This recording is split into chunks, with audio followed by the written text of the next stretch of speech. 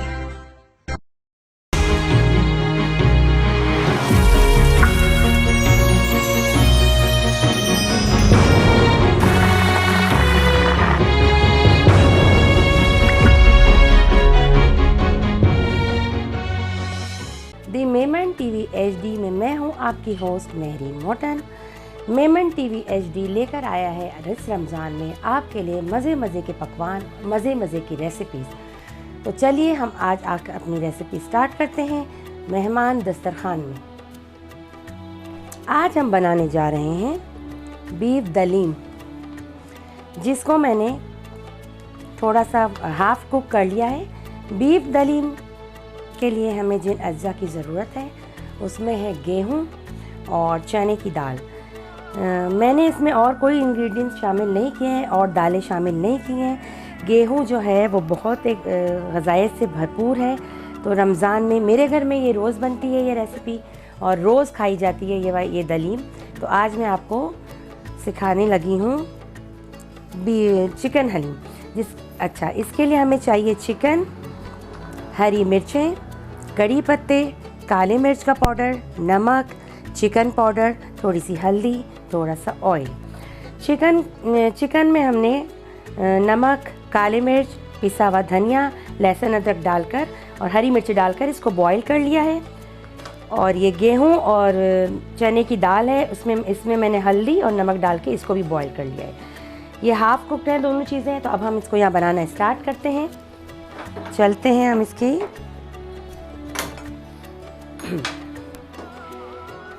चूल्हा जो है वो हमने ऑन कर लिया है। पैन हमारा गरम हो रहा है।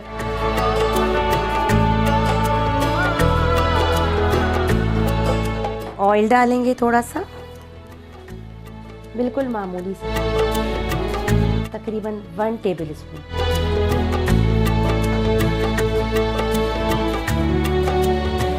इसके बाद हम इसमें डालेंगे करी पत्ता। ऑयल गरम हो रहा है, थोड़ा सा गरम हो जाएगा तो हम इसमें करी पत्ता डालेंगे।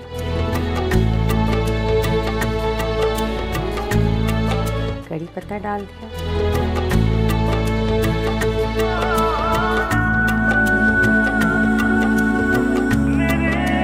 करी पत्ता हमने डाल दिया है। चिकन में मैंने हल्दी डाल चुकी थी तो इसलिए मैं अब इसमें हल्दी नहीं डालूँगी। और मैंने गेहूं को और चने की दाल को जब बॉईल किया था तो इसमें भी मैंने हल्दी डाल चुकी है, तो मैं इसमें अब हल्दी नहीं डालूँगी, सिर्फ कड़ी पत्ता डालूँगी। कड़ी पत्ते का खुशबू निकलेगा तो हम थोड़ा सा इसमें चिकन डाल के इसको सौते कर लेंगे चिकन को।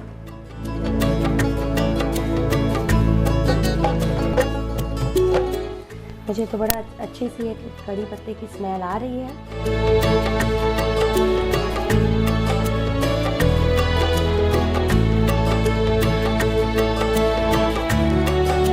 कड़ी पत्ता फ्राई हो चुका है, हमने इसमें चिकन डाल दिया है।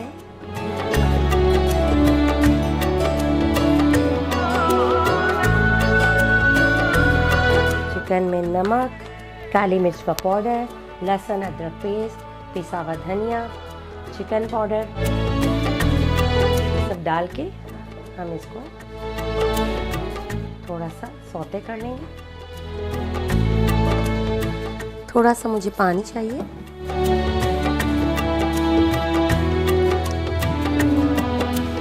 पानी डालूंगी।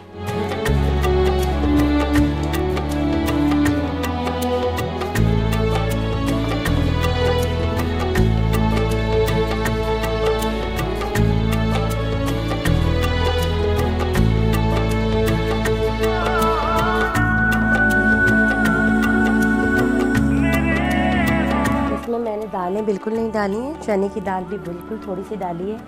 समझे मैंने एक बिल्कुल छोटी सी इस तरह की एक प्याली इसमें ये चने की दाल डाली है और मैंने इसमें डाला है 1 पाव जो मैंने गेहूं लिए हैं। गेहूं में बहुत ताकत होती है और रमज़ान में मैं कोशिश करती हूँ कि अपने घर में रोज़ बनाऊँ ये वाली हलीम। आप लोग भी बनाइए, आप लोगों को इंशाल्लाह बहुत अच्छी लगेगी। और बिल्कुल क्विक रेसिपी है, झटपट बनने वाली है। आप लोग इसको गेहूं और चने की दाल को पहले से बॉईल करके डीप फ्रीज़र कर सकते हैं और जब आपको बनाना है आपने निकाला, चिकन को बॉईल किया और इसको झटपट आप लोग बना के अपने दस्तरखान की ज़ीनत बना सकते हैं। आप देखें मैं अभी बना रही हूँ उसे और ये अभी फ़ौरन ही मिनटों में बन जाएगी, क्योंकि हमारे पास यहाँ पर कमी होती है टाइम की, तो हम इसे थोड़ा सा अपनी रेसिपीज़ को हाफ कुक करके आते हैं। तो मेरा चिकन गला हुआ है।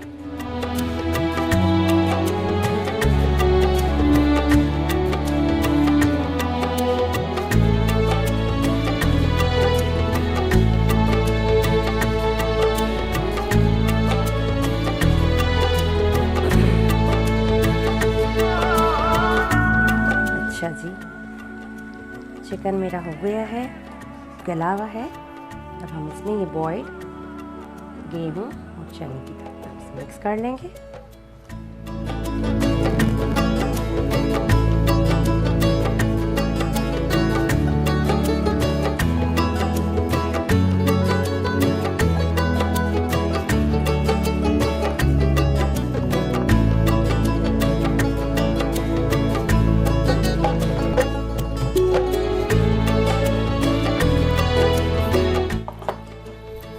डाल दिया है।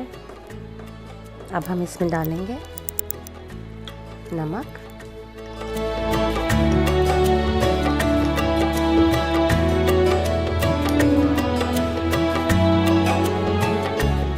वन टीस्पून काली मिर्च, 1 teaspoon chicken powder half tea spoon. फिर हम इसमें डालेंगे पानी।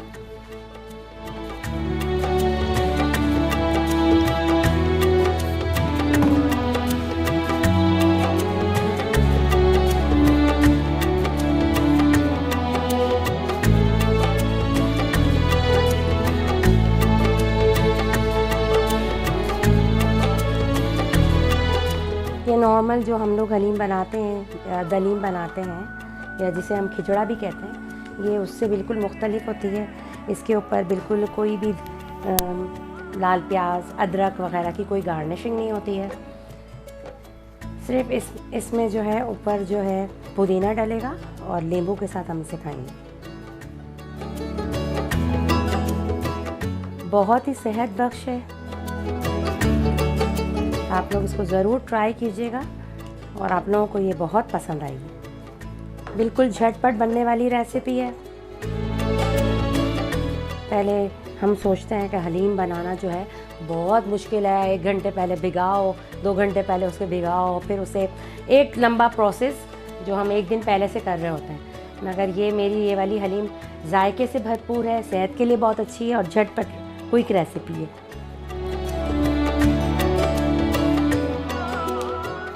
मिक्स हो गई है ये।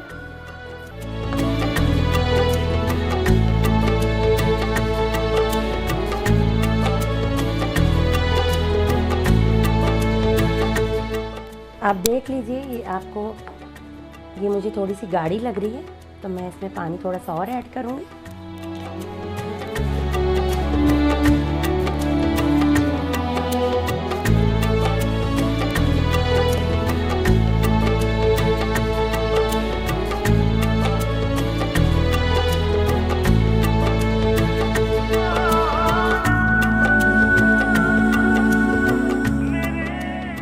नाज़रीन, ये बॉयल हो रही है।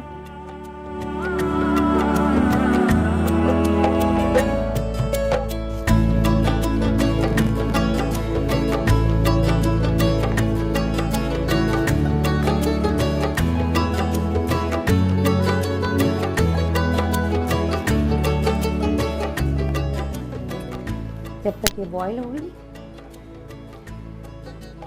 जो भी नाज़रीन ऐसी ख़वातीन जो मेरे साथ आकर यहाँ पर अपनी रेसिपीज़ को शेयर करना चाहती हैं, वो मुझे पर्सनल पे कांटेक्ट कर सकती हैं। मेरा कांटेक्ट नंबर है 03352395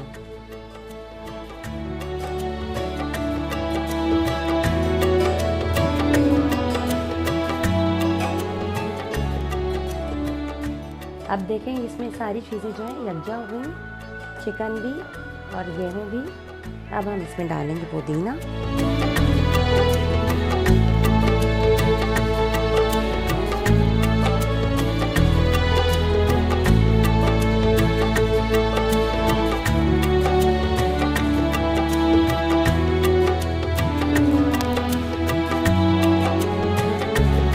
पुदीना डालकर हमें इसे बहुत ज़्यादा नहीं पकाना।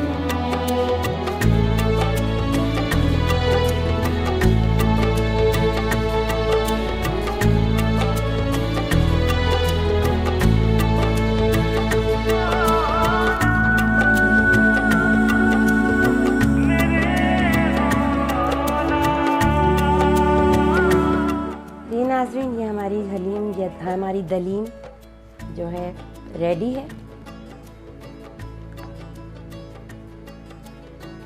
अब आप इसे खा सकते हैं रोज़े के बाद, अभी तो नहीं। हम इसे डिश आउट करते हैं। सबसे पहले हम चूल्हा बंद कर देंगे।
नाजरीन, अब ये डिश हमारी तैयार है। ये डिश हमारी तैयार है। आइए नाजरीन, इंशाअल्लाह ताला हम कल फिर मिलेंगे एक और अच्छी रेसिपी के साथ। अपना और हमारा साथ बनाए रखिए दी मेमन टीवी HD के साथ। अल्लाह हाफिज़।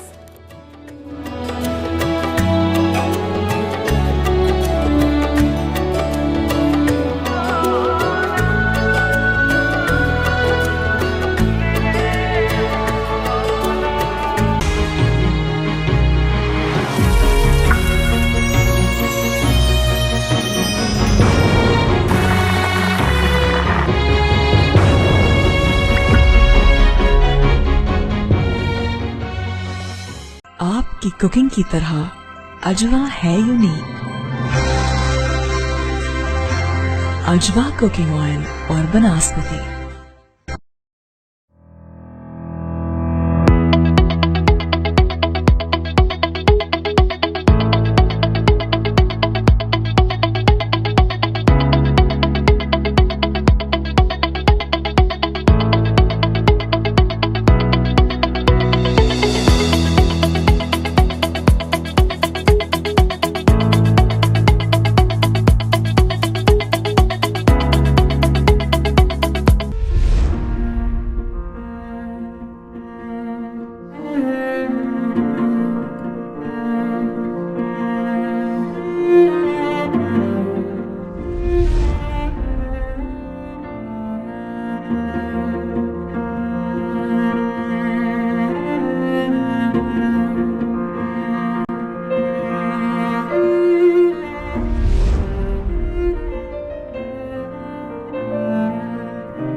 रब के मेहमान तुझसे बख्शिश का है सामान। माहे रमजान रमजान आया, रमजान आया, रमजान आया, रमजान आया, रमजान आया। खुशामदीद नाजरीन, और आपने रमज़ान दस्तरखान को मुलाहिज़ा किया और ख़ूबसूरत और बड़ी लजीज़ रेसिपीज़ को हमने देखा। और अब हम हमारे इस रमज़ान ट्रांसमिशन जो मेमन टीवी HD पर आप देख रहे हैं, रब की नेमत है रमज़ान के नाम से, इसके सबसे अहम तरीन सेगमेंट की तरफ दाखिल हुए हैं, जिसमें हम मिलते हैं हमारे मेहमानों से। उसका नाम है रहमत है मेहमान। यकीनी तौर पर हमारा ये सेगमेंट और हमारी पूरी ट्रांसमिशन, जिसमें हमें जिन करम फरमाओं ने हमारे साथ ताउन किया है और हमें स्पॉन्सर किया है, उनमें हमारे टाइटल स्पॉन्सर अल जदीद प्रॉपर्टीज़ और पावर्ड बाय स्पॉन्सर में Samrina builders and developers, okay state and builders, Rumi group builders and developers, Thara group of companies, Talu associate और दीगर तमाम हमारे डायमंड, गोल्ड, सिल्वर और गिफ्ट टेम्पर पार्टनर्स, जिनके हम दिल की गहराइयों से मशकूर हैं। नाज़रीन किराम, रब की रहमत, रब की नेमत है रमज़ान का ये रहमत है मेहमान सेगमेंट में आज के हमारे मेहमान किसी तारुफ के मोहताज नहीं। कई संग मील उबूर किए हैं इस छोटी सी उम्र में, मैं कहूँगा। और नो डाउट के शहर कराची को अगर बिल्डर्स के एतबार से देखा जाए तो एक मोतबर तरीन नाम को रिप्रेजेंट करते हैं। कई समाजी और सकाफ़ती शोबों के साथ वाबस्ता भी हैं और कई ऐसी यूनिक काम उन्होंने अपनी बिल्डर और कंस्ट्रक्शन इंडस्ट्री में किए हैं शायद जो अब तक किसी और ने वो तजुर्बात नहीं किए थे। और मेरे साथ मौजूद हैं आज की इस महफिल में सुफियान अहलिया साहब। अस्सलाम वालेकुम। वालेकुम सलाम। सुफियान भाई किसी तारुफ के मोहताज नहीं है और मैंने पहले बताया कि country group builders and developers के CEO हैं और ये कंपनी गुज़िश्ता 1977 तो तो मैं कहूँगा कि मोर देन जो है वो 50 ईयर्स के करीब के आसपास की अरसा हो गया इस सनत को, इस कंपनी को बने हुए। तो डिटेल में बात ज़रूर होगी। हमारे दूसरे मेहमान किसी तारुफ के मोहताज नहीं है और शहर कराची वतन अजीज़ की एक मुनफरिद आवाज़ है। मैं और आप कई चैनल्स पे उन्हें सुनते रहते हैं। आज भी हमारी खुसूसी दावत पर हमारे साथ मौजूद हैं मुमताज़ सना खां बदर मुनीर कादरी साहब। तो सर, आज मैं चाहूँगा कि आज रूह परवर महफिल का आगाज़ आपकी रूह परवर नात से हो जाए। बहुत शुक्रिया, शुक्रिया, शुक्रिया। सल्ले अला नबीना सल्ले अला मुहम्मद। हमने आँखों से देखा नहीं है मगर, हमने आँखों से देखा नहीं है मगर, उनकी तस्वीर सीने में मौजूद है, उनकी तस्वीर सीने में मौजूद है। जिन पे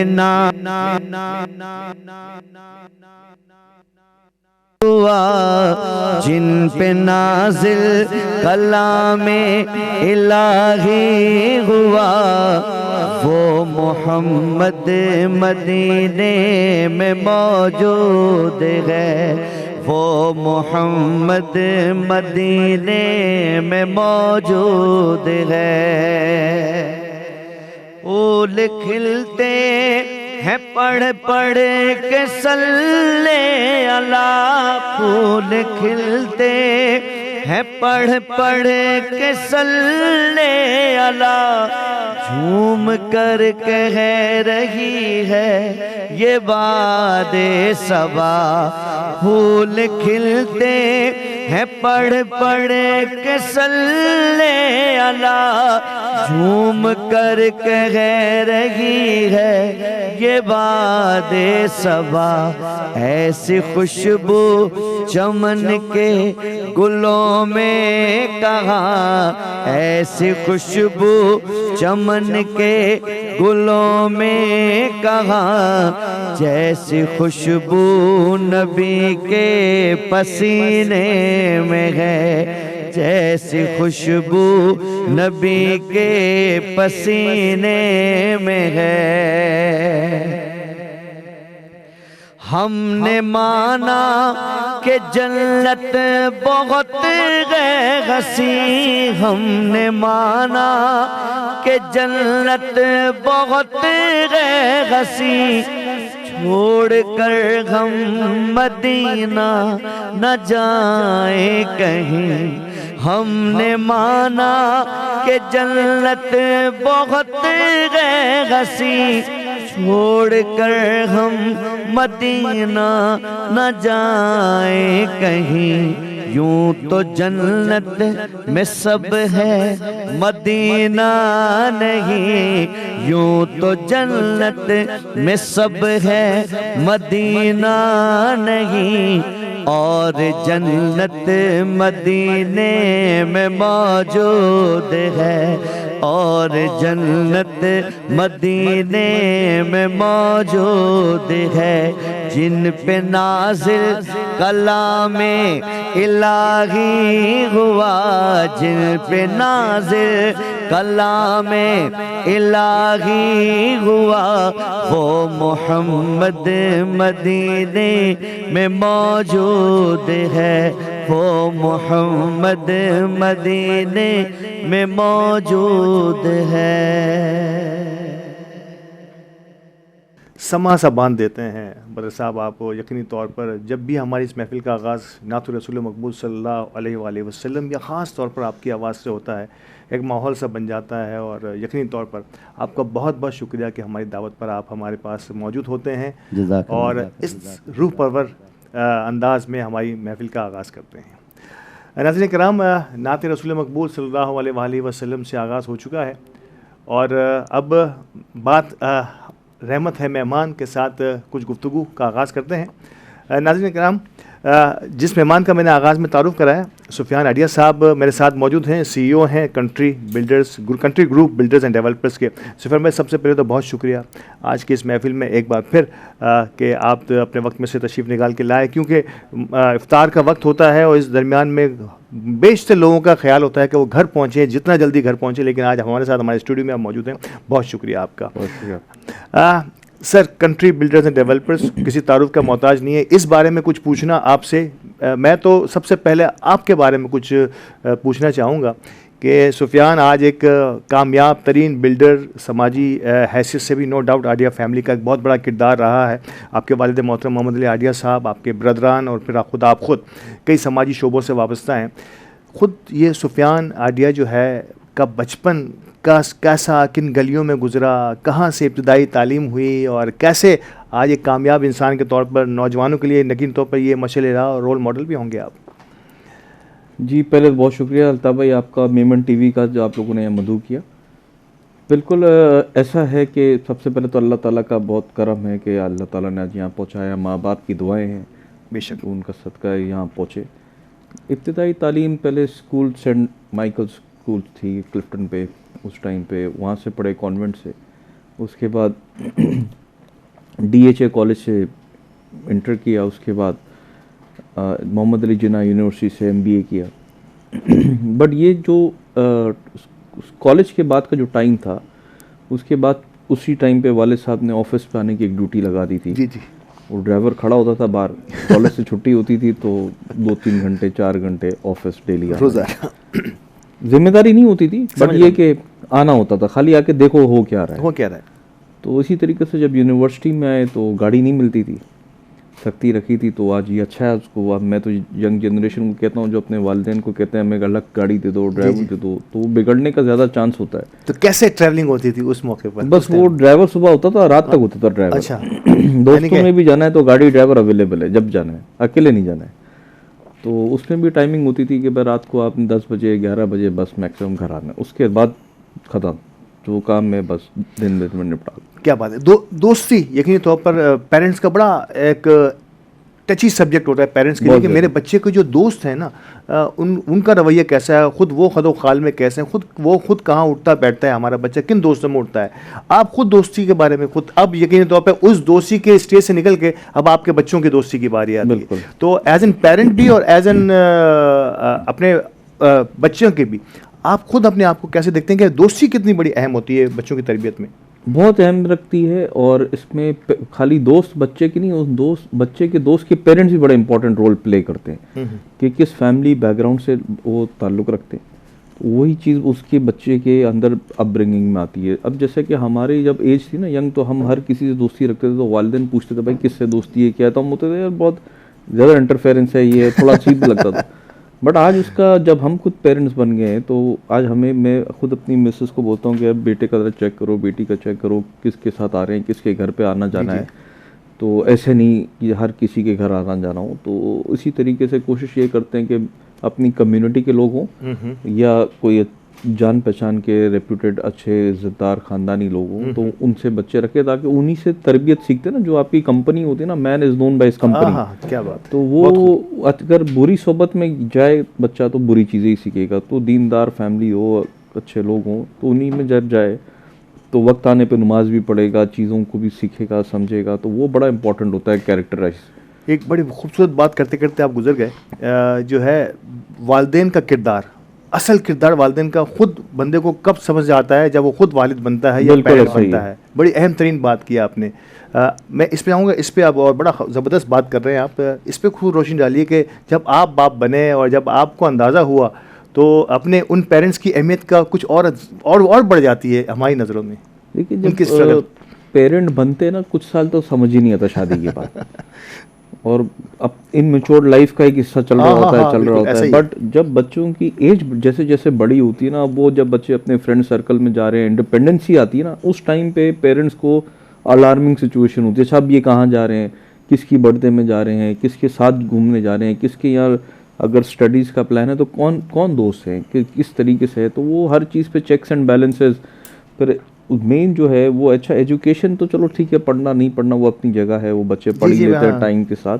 उस पर बहुत ज़्यादा मेरी कोशिश नहीं होती कि फोकस्ड रहें, कि ठीक है बच्चे पढ़ लें, एज़ फार एज बहुत प्रेशराइज नहीं करें। हाँ, मगर उसकी जो करिकुलम एक्टिविटीज़ है, जैसे स्पोर्ट्स एक्टिविटीज़ है, कुरान शरीफ पढ़ना है, टाइम पे नमाज़ पढ़ना है, मैं कहता हूँ उस पर ज़्यादा फोकस्ड होना चाहिए पेरेंट को, कि जो दुनिया में जो सीखना है वो तो सीख लेगा। अच्छा, मैंने देखा कि जो बहुत ज़्यादा कामयाब लोग हैं ना, उनको देखें तो कोई ए ग्रेड्स वाले बच्चे या कोई बहुत ज़्यादा पढ़े लिखे बच्चे नहीं है, वो नौकरियां ज़रूर अच्छी कर लेंगे, बट जो दुनियावी चीज़ें हैं उससे ज़्यादा आखिरत की जो चीज़ है दीन की हमारी, उसके ऊपर मैं कहता हूँ ज़्यादा फोकस्ड होना चाहिए। मेरे फादर ने भी अभी तक मुझे यही, आज भी यही तालीम देते हैं कि यार आपने जो भी करना है ना, बच्चों की पंक्चुअलिटी रखो, नमाज के हवाले से, कुरान शरीफ के हवाले से। अब जैसे कि वो मेरा बेटा है, उसको फ़ुटबॉल का बड़ा शौक़, तो अभी उसकी स्कूल की टाइमिंग्स और चीज़ें मैच नहीं होती हैं सारी चीज़ें, तो अब मैंने उसको भी ऑफ करा दिया। मैंने कहा भाई आप अपना कुरान शरीफ पे फोकस करो, समझ रहा हूँ,